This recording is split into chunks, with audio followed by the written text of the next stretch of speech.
Throughout history, humanity has created many philosophies and ideologies to try and help us understand the questions about our existence. These ideas and beliefs of how we should live have changed the way we look at life throughout our existence.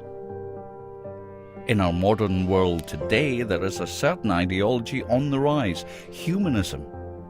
But what exactly is that? Humanism is a very broad philosophy of life. It's a non-religious secular philosophy. It's a very broad philosophy. It has quite deep historical roots into ancient Greece, ancient India and beyond, although a lot of its recent thinkers are well known as Renaissance thinkers and philosophers.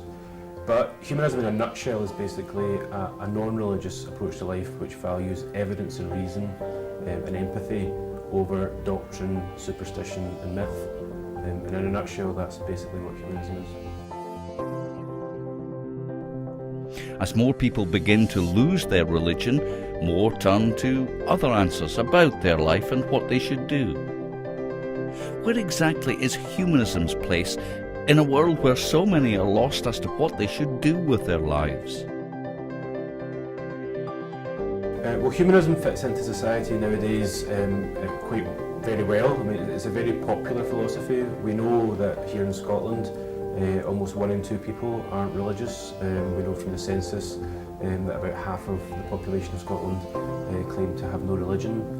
We also know from recent surveys that about 75% of young people from 14 to 17 have no religion.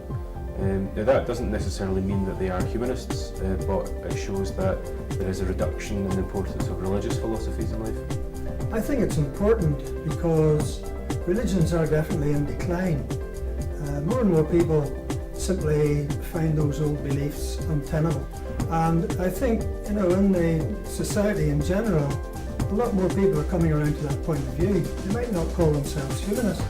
They probably haven't heard the term because we don't have a very high profile and it's very hard to achieve it. So humanism in Scotland, I think, impacts in society in 4 main ways. In Scotland, we are one of only 8 countries in the world to have legal humanist ceremonies, marriage ceremonies, funeral ceremonies, baby naming ceremonies. It's a very unique situation, the only part of the United Kingdom, for example, and also, like I say, only one of 8 countries in the world.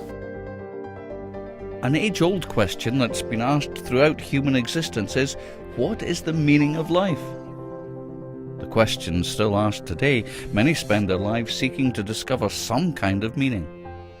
Humanism offers an answer to that question just like many others, although humanism does not have a complex and deep answer like others. Sometimes the simplest explanation can be the answer to the hardest questions.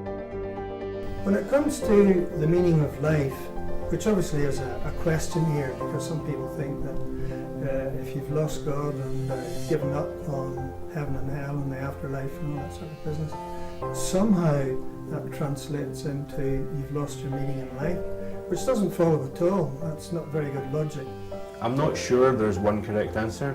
Religious organisations and individuals would have us believe that, for example, morality or the idea of a good society, that it exists as a discrete thing that exists, separated. I think if there is a meaning of life, it's probably for each individual to decide their own.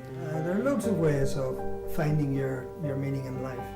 The important thing is that you exercise your freedom to find your meaning in life, but you don't trample on other people in the course of finding theirs.